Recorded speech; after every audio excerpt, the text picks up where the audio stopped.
Zektar stood 8 feet tall and his dark armor gleamed under the lights of the command bridge. His forearms moved quickly across the control panels as he read the reports from the scout ships. The Vorthak Empire had sent him to study their next target, and he was very good at his job. For 20 years he had helped plan attacks on other worlds, and every single one had fallen within days. The blue planet on his screen looked peaceful and weak. The humans who lived there had barely learned to travel between their own planets. Their ships were small and slow compared to Vorthak war vessels. The intelligence reports showed they spent most of their time fighting each other, instead of building strong defenses. Zektar clicked his mandibles together as he thought about how easy this conquest would be. The humans had divided themselves into hundreds of small nations that could not work together. They used primitive weapons that could barely scratch Vorthak armor. Their largest ships carried maybe 50 crew members, while the smallest Vorthak cruiser had 3,000 warriors aboard. Commander HFY walked over to Zektar and looked at the same reports. HFY had led successful invasions of 12 different worlds, and he laughed when he saw the human military data. The humans called their strongest weapons nuclear missiles, but even those could not break through Vorthak energy shields. Their most advanced fighters moved so slowly that Vorthak point defense systems could destroy them before they got close enough to attack. The human population was spread across 7 continents on their homeworld. They had small colonies on 2 nearby planets and a few space stations around their system. Total human population was less than 15 billion, which was tiny compared to the Vorthak Empire that controlled over 200 billion citizens across 17 star systems. Zektar studied the cultural reports about humans and found them even more encouraging. These creatures seemed to value individual survival above everything else. When other species had faced Vorthak invasion, fleets, most of them had surrendered quickly to avoid massive casualties. The few that tried to fight usually gave up after losing a few battles when they realized resistance was hopeless. Humans appeared to be even weaker mentally than physically. Their history showed constant warfare between their own kind over resources, territory, and ideas. They had never faced a real external threat that forced them to unite. The Vorthak analysts predicted that once human governments saw the size of the invasion fleet, they would surrender immediately rather than watch their people die uselessly. The invasion plan was simple and had worked perfectly on every other world. 12 Vorthak battlecruisers would jump into the human system and position themselves around the main planet. They would broadcast surrender demands and demonstrate their power by destroying a few military targets. Once the humans saw they could not win, they would give up and accept Vorthak rule. Zektar had been chosen as the tactical advisor because he understood how weak species thought. His job was to study human responses and recommend the minimum force needed to complete the conquest. The High Command wanted to avoid unnecessary destruction, because healthy slaves and intact infrastructure were more valuable than smoking ruins. The fleet commander was Admiral Thraxon, who had never lost a single battle in 30 years of service. Thraxon looked at the human system maps and declared that the invasion would be completed in less than 1 solar cycle. He assigned only 3 cruisers to actually attack the human homeworld, while the other 9 ships would secure the outer planets and space stations. Zektar felt confident as he reviewed the final invasion plans. The humans had managed to detect Vorthak scout ships approaching their system, but their response had been pathetic. Instead of preparing strong defenses or trying to negotiate, they had sent a few small patrol ships to investigate. Those ships had been easily destroyed by the scouts, and the humans learned nothing useful about Vorthak capabilities. As the invasion fleet prepared to jump into hyperspace, Zektar received the latest intelligence updates. Human military forces were gathering around their homeworld, but their numbers were laughably small. They had perhaps 200 combat ships total, and most of those were converted cargo vessels with weapons bolted onto their hulls. The humans called this desperate collection the United Earth Defense Force, but Zektar knew it would be destroyed within hours of the first battle. The jump to hyperspace felt smooth and familiar. Zektar had made this journey to conquest many times before. In a few days he would be walking on another defeated world and cataloging its resources for the Empire. The humans would become slaves like all the other species that had tried to resist Vorthak expansion. When the fleet dropped out of hyperspace at the edge of the human system, Zektar immediately began scanning for defensive positions. The humans had placed their ships in a standard protective formation around their homeworld, Exactly as the analysts had predicted, their technology was so primitive that Vorthak sensors could track every human vessel from across the entire system. Admiral, Thraxon opened communications with the human homeworld and transmitted the standard surrender message. He demanded that all human military forces stand down immediately and prepare to be boarded. He gave them one standard day to comply before the Vorthak fleet would begin destroying human cities. Zektar expected the humans to respond with either immediate surrender or desperate pleas for mercy. Instead, the reply came from someone who identified himself as Admiral Jake Morrison of the United Earth Defense Force. The human's message was short and made no sense to Zektar at all. Morrison simply said, "Come and take it," and then cut the communication link. Zektar looked at Commander Vexhai in confusion. Neither of them had ever received such a response before. Most species begged for time to consider the surrender terms or tried to negotiate for better treatment of their civilians. A few had responded with threats or insults, but those had come from warrior cultures that at least understood they were choosing death over dishonor. The human response seemed to show neither fear nor bravery. It was as if Admiral Morrison had not understood that his entire species was about to be conquered by a vastly superior force. Zektar wondered if humans were simply too primitive to grasp the reality of their situation. Admiral Thraxon decided to show the humans what Vorthak power could do. He ordered 3 cruisers to destroy the human space stations orbiting their outer planets. The stations were small and lightly defended, so they exploded quickly when hit by Vorthak plasma cannons. Thraxon expected this demonstration to terrify the humans into immediate surrender. Zektar watched the tactical displays as the human response came in. Instead of panic or surrender messages, the humans began moving, their ships into new positions. They were not retreating or trying to hide behind their planet's defenses. They were actually preparing to attack the Vorthak fleet. This confused Zektar greatly. The humans had just seen their outer defenses destroyed without being able to fight back. Any rational species would understand that resistance was impossible. Yet somehow the humans seemed to think they could actually win a battle against ships that were 10 times larger and 100 times more powerful than anything they possessed. Commander Vexhai suggested that humans might be too stupid to understand mathematics. Perhaps their primitive brains could not process the size difference between the 2 fleets. Zektar thought this might be true, but something about the human movements bothered him. Their ships were moving with purpose and coordination that suggested intelligence, not stupidity. The first real battle happened near the 4th planet in the human system. A group of human patrol ships tried to intercept a Vorthak cruiser that was moving to secure the mining colonies there. The humans attacked with missiles and energy weapons that barely scratched the cruiser's shields. The Vorthak ship destroyed 5 human vessels in less than 10 minutes. But something strange happened during that battle. When the human ship started taking damage, they did not retreat or surrender. Instead, they kept attacking even when their weapons were clearly useless. One human ship called the Liberty kept firing its guns even after losing its main engines and life support systems. The ship drifted dead in space, but its automated weapons continued shooting until the Vorthak cruiser finally destroyed it completely. Zektar had never seen anything like this before. Every other species he had fought would withdraw damaged ships to save the crews and equipment. Humans seemed to think that continuing a hopeless attack was more important than preserving their people and resources.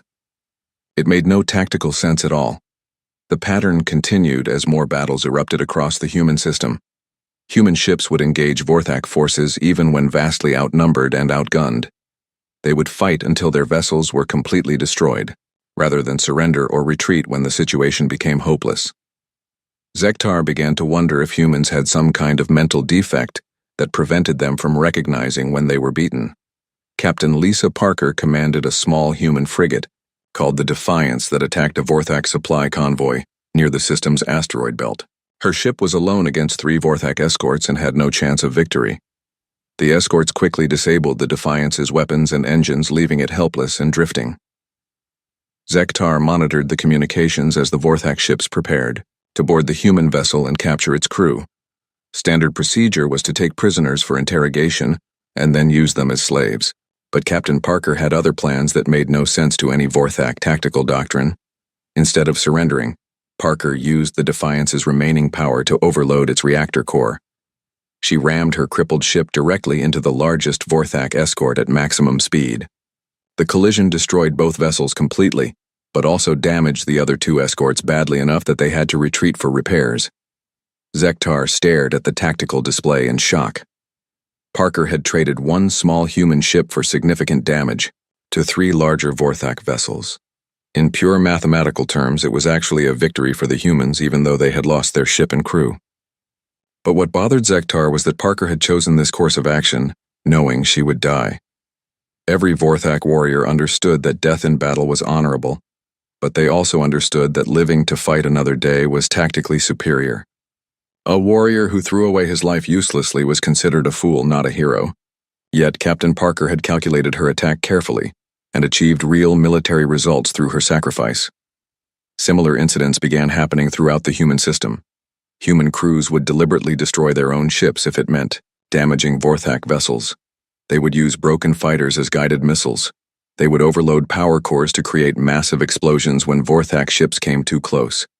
Every human defeat somehow resulted in Vorthak casualties. Commander Vexhai started to look worried as the casualty reports came in. The Vorthak fleet was still winning every battle, but they were losing ships and crew members at a much higher rate than expected. If this pattern continued, the invasion might take weeks instead of days. The humans were making the conquest expensive, even though they could not prevent it. Admiral Thraxon decided to end human resistance quickly by destroying one of their moons. He positioned a battle cruiser in orbit around the human homeworld and charged its main cannon. The weapon could crack a small moon in half, and the destruction would be visible from the planet's surface. Surely this demonstration would break human morale and force them to surrender. The moon exploded in a brilliant flash that could be seen across the entire human system. Chunks of rock and ice scattered in all directions, creating a spectacular light show. Thraxon broadcast another surrender demand, expecting immediate compliance from the terrified human population. Instead, something completely unexpected happened. The human military forces did not retreat or panic after seeing their moon destroyed. They actually increased their attacks on Vorthak positions throughout the system. More human ships launched from hidden bases on asteroids and small planets. Instead of being intimidated by Vorthak power, the humans seemed to be getting angrier. Zektar read the intercepted human communications and found messages that made no sense to him. Human commanders were telling their crews that the moon's destruction proved the aliens had to be stopped at any cost. They spoke about protecting their families and their world even if it meant certain death. They used words like honor and duty, but applied them in ways that seemed backwards to Vorthak thinking. A human fighter pilot named Danny Rodriguez transmitted a message to all ships in his squadron just before attacking a Vorthak destroyer. He said that his daughter lived on the planet below, and he would rather die fighting than let her grow up as a slave. Rodriguez crashed his damaged fighter into the destroyer's bridge, killing himself, but also eliminating the ship's command crew. Zektar tried to understand this human behavior by comparing it to Vorthak psychology. Vorthak warriors fought bravely when they had a chance to win glory and advancement. They would accept death if it brought honor to their families and clans.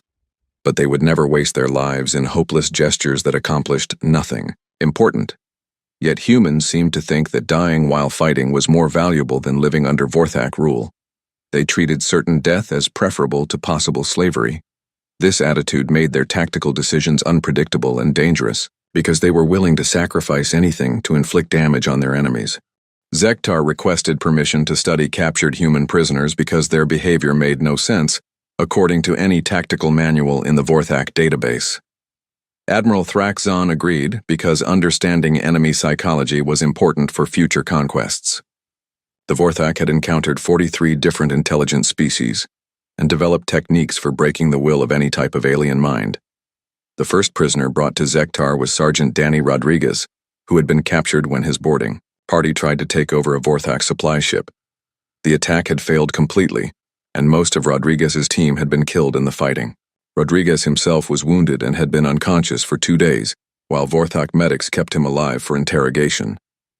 Zektar entered the detention cell expecting to see a broken and terrified prisoner ready to cooperate in exchange for better treatment. Instead, he found Rodriguez sitting calmly on his sleeping platform and studying the cell's construction with obvious interest.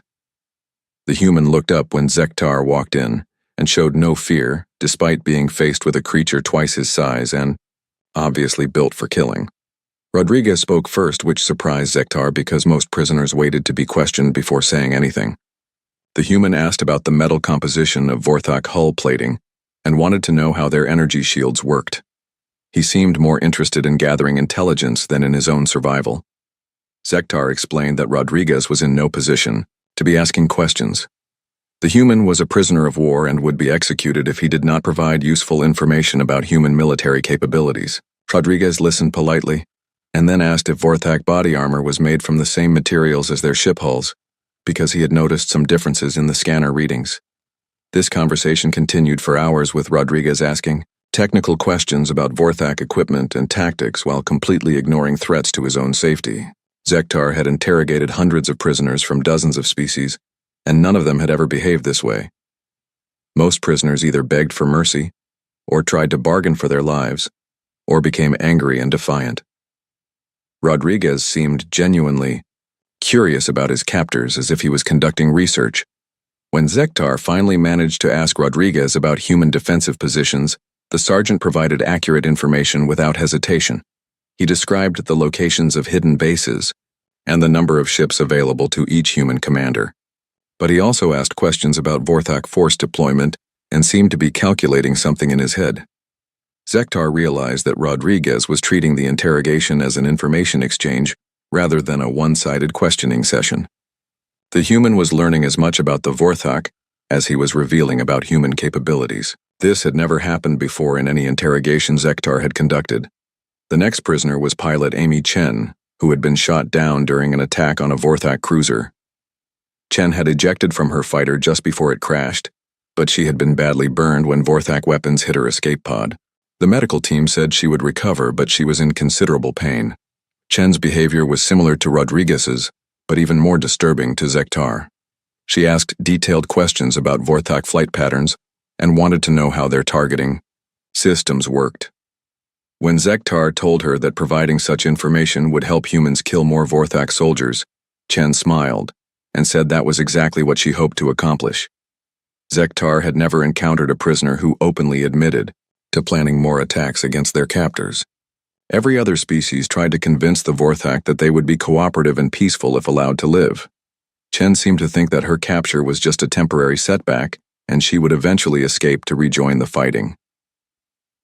Engineer Pete Sullivan was the third prisoner, and his attitude was the most confusing of all. Sullivan had been captured when Vorthak forces overran a human repair facility hidden in an asteroid field. He had been working on damaged human ships and had extensive knowledge of their technology and tactics. Sullivan answered every question about human capabilities truthfully and provided detailed technical information that would be very useful to the Vorthak war effort. But he also asked questions about Vorthak engineering and power systems that showed he was trying to understand their weaknesses. When Zektar asked Sullivan why he was cooperating so freely, the engineer explained that he wanted to help end the war as quickly as possible. But then Sullivan added that he hoped the information he provided would help other humans develop better weapons to use against the Vorthak in future battles. Zektar began to understand something disturbing about human psychology. These prisoners were not thinking about their own survival or even about the current war. They were focused on a longer conflict that they expected to continue, even if their entire fleet was destroyed and their homeworld conquered. Rodriguez confirmed this when he told Zektar that humans had already evacuated millions of civilians to hidden colonies outside the system. He said that even if Earth fell, the war would continue from those secret bases. The current battle was just the first round in a much longer fight. This revelation shocked Zektar because it meant the humans had been planning for defeat from the very beginning. They had never expected to win the first war against the Vorthak. Instead, they had prepared to lose while gathering as much information as possible about their enemies. Amy Chen explained that every human pilot had been ordered to study Vorthak ships and tactics during combat. They were supposed to transmit their observations to hidden recording stations before being destroyed. The entire human fleet was functioning as a reconnaissance force rather than a serious military threat. Pete Sullivan revealed that human engineers had been analyzing wreckage from every destroyed Vorthak vessel. They were learning about Vorthak technology and looking for ways to build weapons that could penetrate their defenses. Sullivan said that humans were very good at copying and improving alien technology, once they understood how it worked. Zektar realized that the humans were treating this invasion as a learning experience rather than a final battle. They expected to lose, but they planned to make their defeat as educational as possible. Every dead human pilot and destroyed human ship was providing intelligence that would be used in future conflicts. The most disturbing revelation came when Rodriguez used materials from his cell to create a crude weapon. He had somehow turned pieces of his sleeping platform and food container into a sharp blade. When Zektar discovered the weapon, Rodriguez immediately attacked, despite knowing that success was impossible. The escape attempt failed quickly because Rodriguez was outnumbered and weakened by his injuries. But before losing consciousness, he managed to damage several important systems in the detention area. More importantly, he spoke his observations about prison security loud enough for the other prisoners to hear. Zektar understood that Rodriguez had never expected to escape successfully. The attack was designed to gather information about Vorthak's security procedures and share that knowledge with other humans. Even when captured and helpless, these creatures continued to function as intelligence-gathering assets for their species. This realization made Zektar feel something he had never experienced before during an interrogation. He began to worry that keeping human prisoners might be more dangerous than killing them immediately. These creatures seemed capable of learning useful information from any situation and finding ways to share that knowledge with other humans. The war took a dangerous turn when Vorthak forces began occupying human colonies, and Zektar discovered that humans fought differently on the ground than they did in space. Admiral Threkson had assigned him to oversee the conquest of a human settlement called New Boston because the colonists had supposedly surrendered and agreed to cooperate with their new rulers. Zektar led a force of 200 Vorthak soldiers to the colony, expecting to find frightened civilians ready to submit to imperial authority. The settlement appeared normal from orbit with no signs of military activity or defensive preparations. Long-range scans showed approximately 5,000 humans going about their daily business as if nothing had changed. When the Vorthak transports landed in the colony's main square, the humans gathered to watch but showed no signs of fear or hostility. Their leader was a woman named Katie Morrison, who identified herself as the settlement's administrator. She welcomed the Vorthak forces politely and offered to provide housing and food for the occupation troops. Zektar felt suspicious about how easily the humans had accepted defeat, but all his scans showed normal civilian activity. The humans went to work in their factories and farms exactly as they had before the invasion. Children attended school and families gathered for meals just like any peaceful colony. For 3 days, the occupation proceeded smoothly with no signs of resistance or sabotage. The humans answered questions about their industrial capacity and provided detailed maps of their settlement. They seemed eager to prove that they would be valuable and cooperative subjects of the Vorthak Empire. Then everything changed during what should have been a routine inspection of the colony's main power plant.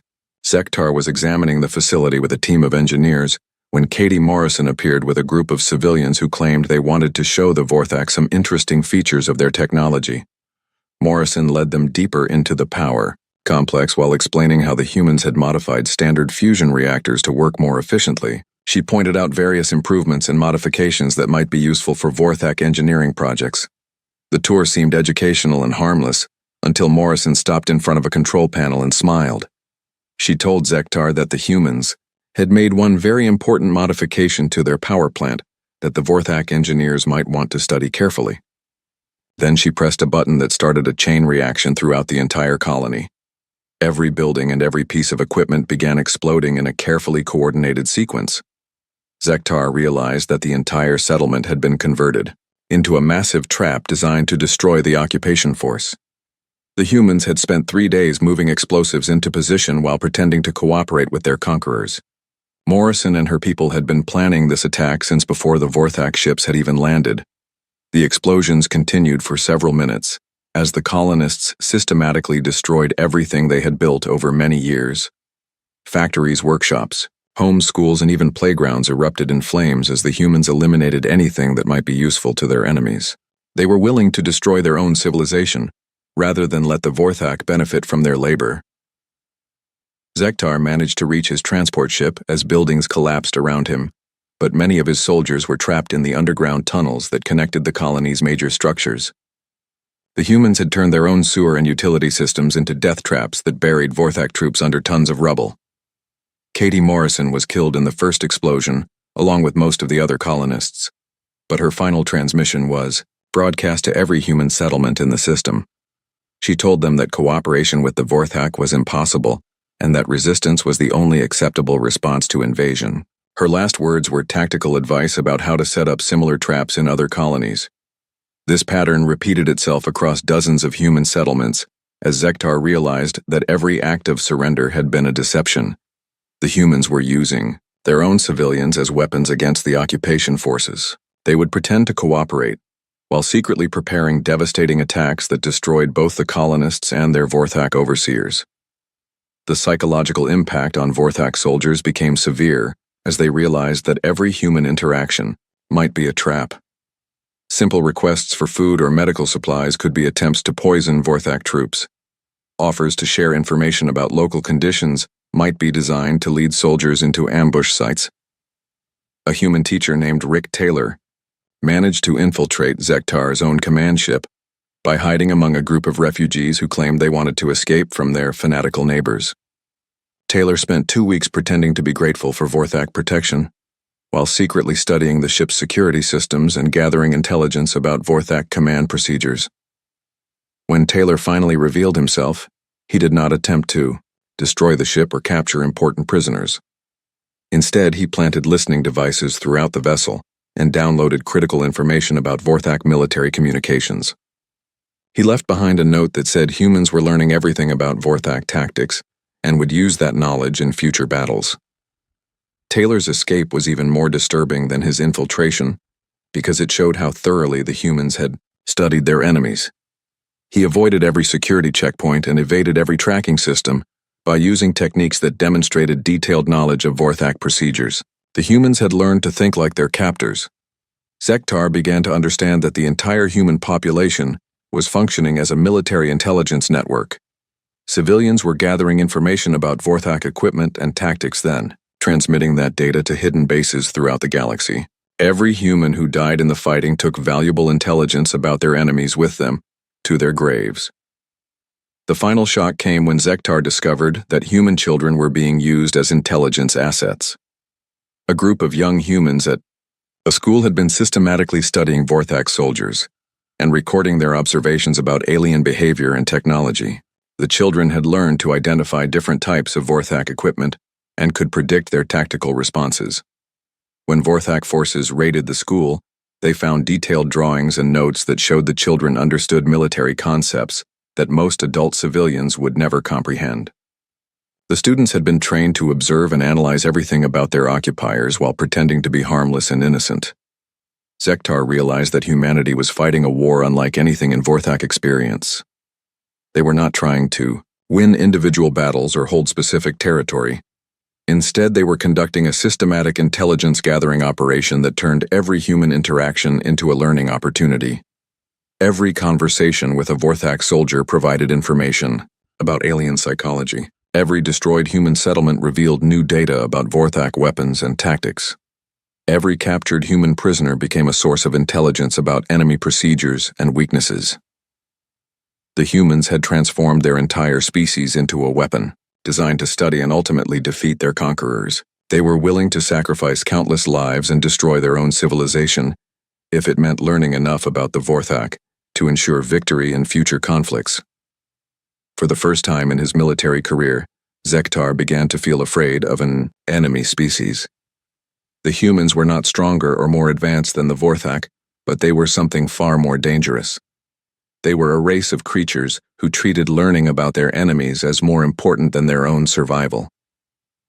The final battle above Earth forced Zektar to witness something that would haunt him for the rest of his life. Admiral Thraxon had grown tired of human resistance and decided to end the war by destroying their homeworld completely. The Vorthak fleet positioned itself in orbit around Earth and prepared to burn the planet's surface until nothing could survive there. Admiral Jake Morrison commanded the last major human fleet, which consisted of fewer than 50 combat vessels against 12 massive Vorthak battlecruisers. The humans were outnumbered and outgunned so badly that the coming battle could only have one possible outcome. Yet Morrison's forces moved into attack formation, as if they actually believed they could achieve victory. Zektar monitored human communications as Morrison received a coded transmission from the hidden colonies where human civilians had been evacuated. The message confirmed that all non-combatants had reached safety beyond Vorthak sensor range. Morrison acknowledged the transmission and then issued an order that made no sense to any Vorthak tactical doctrine. Morrison activated something called Protocol Omega, which apparently meant that all remaining human forces would implement coordinated suicide attacks designed to gather final intelligence about Vorthak capabilities. The humans were not trying to win the battle or save their planet. They were planning to use their own deaths as weapons against their enemies. The human ships began their attack in a pattern that seemed completely insane to Zektar. Instead of concentrating their fire on individual Vorthak vessels, they spread out to engage as many different targets as possible. Each human ship faced multiple Vorthak opponents and had no chance of survival, but they continued attacking with desperate efficiency. Captain Lisa Parker commanded a heavy cruiser called the Defiance that attacked Admiral Thraxon's flagship directly. Her ship was destroyed within minutes, but not before Parker transmitted detailed scans of the Vorthak command vessel's shields and armor configuration. She used her final moments to gather intelligence that would be useful to other humans in future battles. Similar scenes played out across the battlefield as human crews deliberately sacrificed their vessels to study Vorthak defensive systems. Pilots would ram their fighters into enemy ships while recording data about hull composition and structural weak points. Engineers would overload their reactors to create massive explosions that revealed information about Vorthak damage control procedures. Commander Pete Sullivan used his ship's sensors to analyze Vorthak point defense systems while under heavy fire. He transmitted his findings to hidden recording stations just before his vessel exploded. The data he gathered showed exactly how Vorthak weapons targeted incoming missiles and identified blind spots that future human attacks could exploit. Zektar watched in horror as Admiral Morrison's flagship engaged 3 Vorthak battlecruisers simultaneously. The human ship was torn apart by enemy fire, but Morrison kept fighting until his vessel was nothing but a drifting wreck. His final transmission was not a surrender or a plea for mercy, but a complete tactical analysis of Vorthak combat doctrine. Morrison's last words were a message to the hidden human colonies scattered throughout the galaxy. He told them that Phase 1 of their resistance had been completed successfully. Every human death had provided valuable intelligence about Vorthak capabilities and weaknesses. The real war would begin in 72 standard hours when Phase 2 commenced. Zektar realized that the entire invasion had been part of a human plan that stretched across multiple generations. The humans had never intended to win this battle.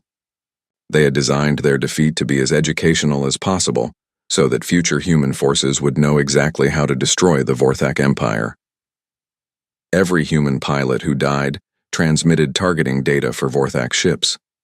Every destroyed human vessel revealed new information about alien technology. Every failed human attack identified weaknesses in Vorthak defenses that could be exploited later. The humans had turned their own extinction into a comprehensive intelligence-gathering operation. The final revelation came when Zektar discovered that Morrison had been uploading massive amounts of tactical data to hidden human bases throughout his final battle. The transmission included detailed specifications for every type of Vorthak weapon and complete analysis of their combat tactics. Morrison had spent his last moments creating a manual that would teach other humans how to destroy their enemies. As the last human ships burned in space above Earth, Zektar tried to understand what he had witnessed. The humans had fought a war they knew they could not win, but they had used their defeat to prepare for conflicts that might not happen for decades or centuries.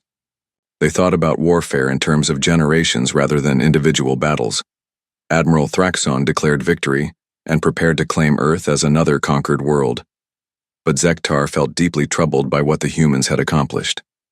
They had lost every battle and sacrificed their entire civilization, but they had also gathered enough intelligence to eventually destroy the Vorthak Empire.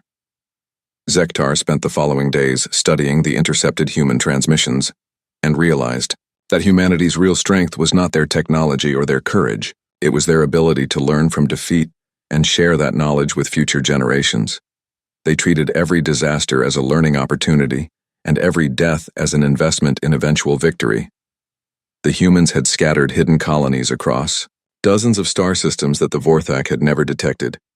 Those colonies now possessed complete information about Vorthak military capabilities, and were already beginning to build weapons designed specifically to exploit alien weaknesses. Morrison's final gift to his species was the knowledge they needed to win the next war. Zektar submitted his final report to the Vorthak High Command with recommendations that shocked the military leadership. He advised immediate withdrawal from human space and establishment of a permanent quarantine zone around all systems that might contain human colonies. He warned that continued contact with humanity would inevitably result in the complete destruction of the Vorthak Empire. His report concluded that the Vorthak had made a fatal error by assuming that humans were prey animals, like every other species they had conquered. Instead, they had encountered something far more dangerous than any traditional enemy. Humans were apex predators who hunted across generations and viewed individual battles as mere data-gathering exercises.